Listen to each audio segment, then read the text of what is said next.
누구 엄마는 뭐 뭘 받았다더라, 누구 자녀는 이번에 무슨 상을 탔다더라, 끊임없이 비교하는 분들이 있어요. 그런 거른 작용을 못 하시는 분들은 SNS를 아예 하지 않는 게 좋습니다. 이게 다른 집과 비교해서 나한테 이득이 되는 건 단 하나도 없어요.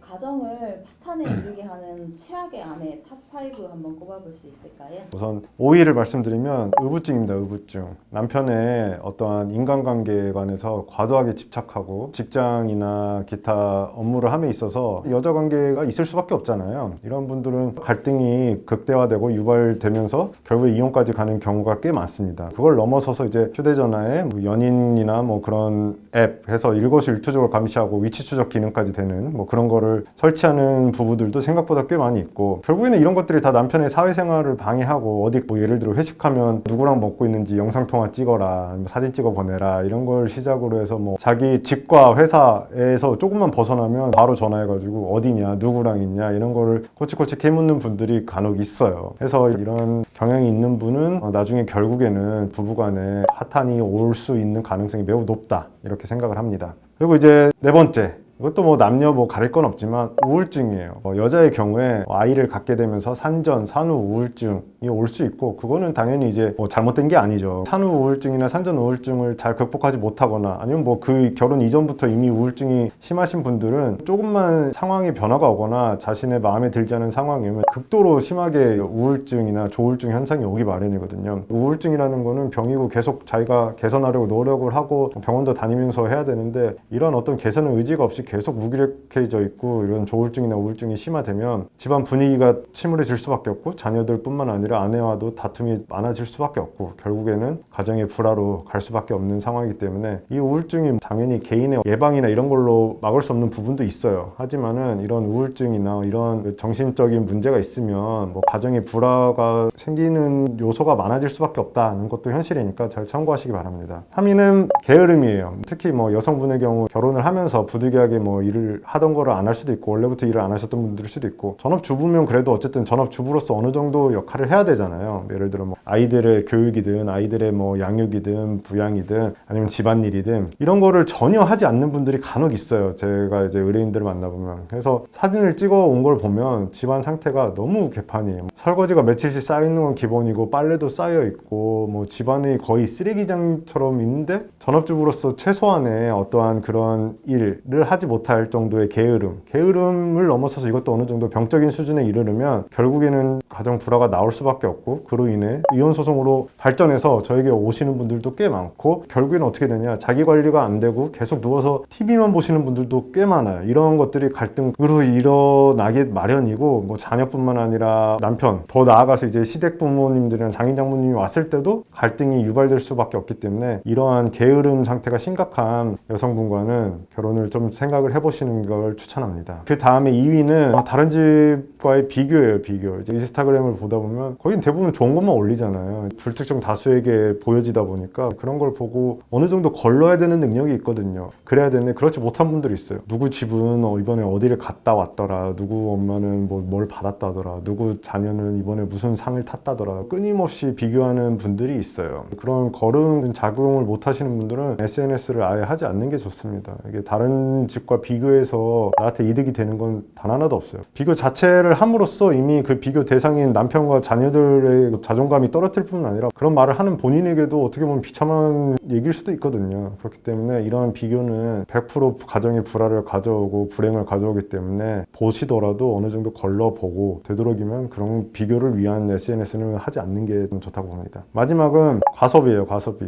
돈이 많다고 무조건 행복한 건 아니지만, 돈이 정말 없어서 정말 써야 될 때 돈이 없다면 그거는 모든 불화의 씨앗이 될 수 있어요. 뭐 남편이든 와이프든 맞벌이라든 누군가 열심히 버는데 돈이 남지 않는 경우가 꽤 있어요. 왜냐하면 소비가 그만큼 많기 때문이죠. 누가 뭐 에르메스 백을 뭐 받았다, 나도 받아야 된다, 뭐 이런 거를 시작해서 무분별하게 과소비하시는 분들이 요새 꽤 많아요. 그러니까 이런 과소비는 결국에는 또 가정의 불화로 나올 수밖에 없어요. 경제관념이 있고 없고를 떠나서, 예전에 뭐 누가 뭐 경제학을 배우고 경영학을 배워서 이렇게 가계부를 쓰고 아껴 쓴 게 아니잖아요. 연애할 때 보면 알아요. 알 거예요. 이제 남자든 여자든 돈을 내가 어떻게 쓰고 내가 머리부터 발끝까지 뭘 걸치고 있고 사실은 이제 결혼 전후에 보면 이 여자가 이 남자가 얼마나 허세가 있는지, 허세를 위해서 돈을 얼마나 쓰는지를 대충 감이 오기 때문에, 이러면 결국에 그로 인해서 꼭 가정 불화가 분명히 올 수 있기 때문에 그런 분들과의 이제 결혼도 한번 참고해 보셔야 됩니다. 서로 고치려는 걸 도와주려고 해서 개선해서 잘 행복하게 살면 그게 베스트고, 다만 그럼에도 불구하고 이게 안 된다, 그러면 가정 불화를 참고 사시든 아니면 결국에는 깔끔하게 이혼을 하시는 경우도 꽤 있고, 정확하게 확실한 거는 기존에 생활했던 습관이 바뀌는 거는 쉽지 않다, 이거 하나만 참고하셔서 나중에 뭐 결혼을 하시든 나중에 이혼을 생각하실 때든 이런 거 하나는 좀 고민을 많이 해보시고 생각하시면 좋은 점이라고 생각합니다.